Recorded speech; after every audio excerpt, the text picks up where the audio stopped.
Alors aujourd'hui, sujet très original, je suis pas sûr que grand monde connaisse. Pendant que je faisais quelques recherches d'idées créatives à faire à la maison, donc j'ai fait pour une autre vidéo, un autre podcast, je suis tombé sur un drôle de concept que je n'avais encore jamais vu. Je connaissais la photo de neige, de flocons, éventuellement de glace, mais je n'avais jamais entendu parler de photos d'objets emprisonnés dans de la glace. Alors aujourd'hui, on va voir comment prendre en photo des objets congelés. En avant, Guingamp. Au niveau du matériel, du coup, boîtier, peu importe. Au niveau de l'objectif, un objectif macro sera ce qu'il y a de mieux pour avoir un maximum de détails sur votre photo. Un téléobjectif ou un objectif standard zoomé au maximum peut aussi fonctionner. Et si du coup vous vous retrouvez un petit peu trop éloigné de l'objet sans pouvoir faire la mise au point, et si dans ce cas de faire un bloc de glace un peu plus gros, ça peut vous aider. Ensuite, vous pouvez avoir besoin d'un fond uni, donc c'est facultatif, mais c'est mieux. Donc cela dépend du look que vous recherchez, mais vous serez en mesure de mieux mettre en valeur votre sujet gelé en ayant un fond blanc derrière. Ça peut être une grande feuille de carton tout simplement, ou du plastique blanc, ou une feuille, enfin quelque chose de blanc, ou la porte de votre réfrigérateur, pourquoi pas. Cela permettra du coup aux couleurs du sujet de mieux ressortir. Si vous n'avez pas d'arrière-plan blanc, envisagez simplement de photographier contre un mur. Enfin quelque chose d'uni en tout cas. Ensuite au niveau des lumières, on pourra se servir de la lumière naturelle, d'un flash ou d'une lampe, mais j'y reviens plus tard. Vous aurez du coup aussi besoin d'un sujet, donc c'est obligatoire, un objet à congeler, donc j'en parle aussi juste après, j'y reviendrai. Et enfin, un trépied, donc c'est facultatif, c'est loin d'être obligatoire, mais c'est quand même plus confortable, et ça vous permettra de ne pas vous embêter avec le temps de pause, pas de risque de flou de bouger, ni de vous embêter avec le fait de tenir votre appareil photo. Ensuite, on passe au réglage. Au niveau du mode de prise de vue, vous pouvez vous mettre en priorité à l'ouverture. On n'aurait du coup qu'à régler l'ouverture, et l'appareil photo ajustera le temps de pause automatiquement. Au niveau de l'ouverture, vous pouvez vous mettre entre f11 et f16, ça devrait vous aider à capturer des photos globalement plus nettes. Les ISO, mettez-les au minimum au début et augmentez si besoin. Notamment si vous tenez votre appareil photo à la main, il ne faudra pas avoir peur de les augmenter un petit peu. Au niveau du temps de pause, du coup, laissez faire tout simplement l'appareil photo qui va régler le temps de pause tout seul comme un gant vu que vous êtes en mode de priorité à l'ouverture. Au niveau de la mesure d'exposition, vous pouvez vous mettre en mode spot pour mesurer l'exposition par rapport à l'objet pour éviter que l'appareil photo n'expose trop ou pas assez la photo à cause de la blancheur globale de la glace. Si jamais le rendu est gris, c'est comme pour la photo de neige, augmentez d'un ou deux stops avec votre compensation d'exposition. Ensuite, la balance des blancs, donc en RAW, comme d'habitude, vous pourrez la modifier en post-traitement très facilement et tranquillement. Sinon, le pré-réglage automatique devrait faire l'affaire, ou éventuellement lumière du jour dans le cas de lumière naturelle. Ou après tungstène ou incandescent pour de la lumière artificielle. Pour la mise au point, elle sera probablement manuelle. La plupart du temps, vous obtiendrez le meilleur résultat en faisant la mise au point sur la partie du glaçon la plus proche de l'appareil photo.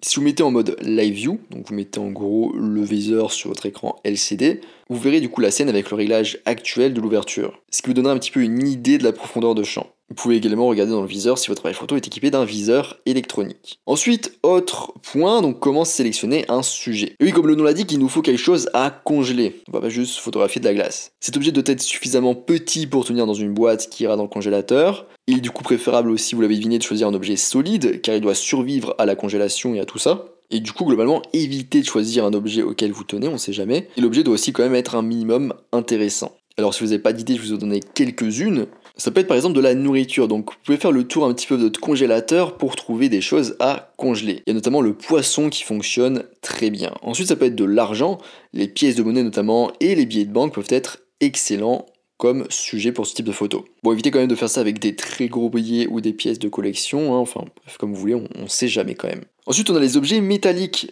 La façon dont la glace gèle autour du métal, en particulier des objets comme des vis métalliques, qui peut créer de superbes motifs dans la glace. Ensuite, autre sujet, on a par exemple les fleurs, donc pour une petite touche un petit peu poétique et chaleureuse dans une étreinte glacée. Ensuite, au niveau des autres idées, ça peut être par exemple des feuilles, des plumes, des jouets, des billes ou votre belle-mère. Maintenant, autre point, comment congeler l'objet? Enfin, on y vient, c'est quand même notre sujet principal. Donc, je vous préviens, ce processus peut être assez long et ce qui dure quand même quelques jours. Donc si vous voulez faire ça un week-end, prévoyez un petit peu dans la semaine de commencer à congeler votre objet. Donc le mieux c'est que l'objet soit placé au milieu du bloc de glace, c'est un petit peu le but. Il faudra du coup aussi une boîte, donc il y en a parfois en silicone mou ou par exemple un Tupperware peut très bien faire l'affaire. Un truc suffisamment grand pour congeler l'objet. Si la boîte est en plastique, c'est mieux pour démouler plus facilement par la suite. Vous pouvez aussi essayer de vous amuser à choisir des formes spécifiques, comme par exemple un bol pour le côté rond.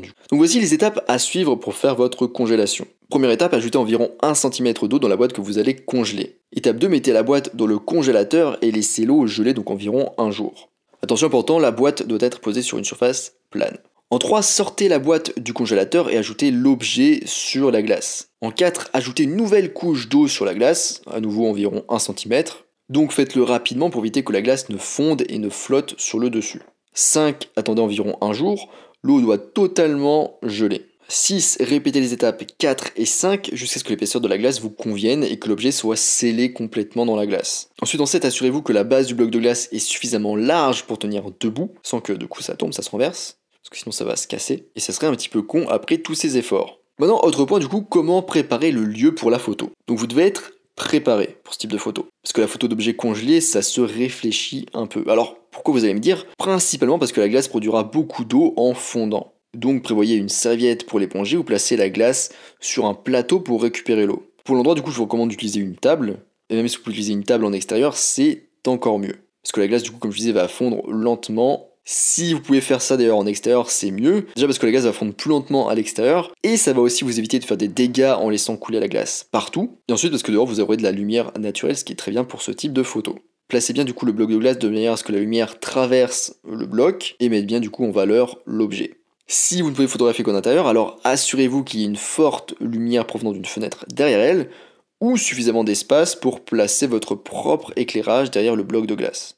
Autre point du coup, sculptez votre bloc de glace. Aujourd'hui vous êtes non seulement photographe, mais aussi sculpteur. Décidément vous êtes un artiste aux multiples facettes. Bravo. Et oui, vous allez devoir tailler votre bloc de glace. Donc première étape, placez la boîte dans l'évier, face contre terre.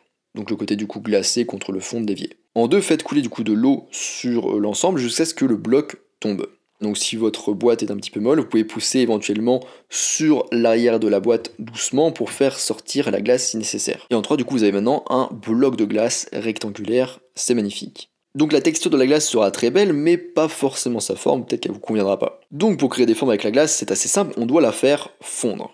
Alors sculpteur photographe, voici quelques idées pour faire fondre votre bloc de glace. Donc par exemple, vous pouvez utiliser un sèche-cheveux. Cette méthode elle permet de faire fondre la glace en soufflant de l'air chaud. Le processus est lent et vous devez faire attention lorsque vous travaillez avec de l'eau et de l'électricité pour ne pas finir comme notre très cher Claude François. Ensuite vous pouvez utiliser aussi un objet métallique chauffé, donc chauffez un objet métallique puis placez-le sur la glace à l'endroit où vous souhaitez la faire fondre. Là encore, faites attention à ne pas vous brûler, portez par exemple des maniques. Ensuite, on peut aussi utiliser l'eau du robinet, donc elle fera fondre la glace rapidement, surtout si vous utilisez de l'eau chaude. Passez du coup le robinet sur la zone que vous voulez faire fondre en faisant attention de ne pas faire fondre trop de glace. Mais par contre, il n'est pas évident d'être très précis avec cette méthode. Ensuite, on a le chalumeau, donc une version plus extrême ou badass du sèche-cheveux, qui fera du coup fondre la glace très rapidement. Et donc pour cette solution, prenez bien évidemment vos précautions pour ne pas vous brûler, ça serait dommage. Enfin, autre point, utilisez l'éclairage pour améliorer votre résultat. Donc pour faire ressortir la texture de la glace, vous devez éclairer correctement. Vous avez 3 options principalement. Donc déjà, la première option, c'est la lumière naturelle. Si vous n'avez ni flash ni lampe de bureau, du coup, c'est votre meilleure solution. Utilisez une lumière naturelle forte, comme par exemple la lumière du soleil entre midi et 14h. L'autre option c'est de prendre une lampe de bureau tout simplement. Elles peuvent être utilisées du coup pour éclairer la glace, et si vous en avez plusieurs, vous pouvez utiliser une lampe supplémentaire pour un éclairage latéral de meilleur goût. Enfin on a les flashs, donc cette forme de lumière est la plus puissante et vous offre plus de possibilités d'expérimentation.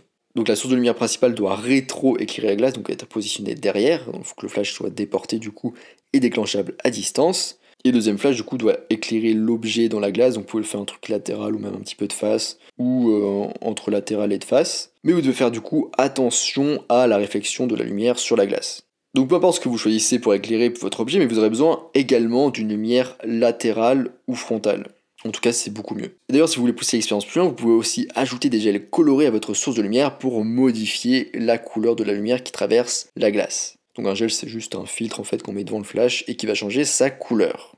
Ensuite, autre point, continuez à photographier. Au fur et à mesure que la glace fond, une partie de l'objet congelé peut commencer à ressortir. Donc c'est pas quelque chose de nul, c'est un truc qui permet de faire des photos très intéressantes. L'objet partiellement gelé qui émerge de la glace peut être particulièrement artistique. Ensuite, autre point, et dernier point, l'angle de vue. Expérimentez avec la composition et l'angle de vue. Déplacez le glaçon pour trouver l'aspect le plus intéressant. Maintenant, conclusion, n'oubliez pas que c'est un jeu, donc amusez-vous, profitez-en et n'ayez pas peur d'expérimenter avec votre post-traitement notamment. Dans Lightroom par exemple, vous pouvez ajouter un petit peu de clarté et de texture pour faire ressortir les textures de la glace. Voilà, c'est tout pour ce podcast sur comment faire des photos d'objets congelés, j'espère que ça vous aura plu, que ça vous donnera des idées. Je vous rappelle que sur mon site photomaniac.fr, vous pouvez toujours retrouver ma formation gratuite sur les bases de la photo. Moi je vous laisse ici et je vous dis à bientôt sur les internets mondiaux.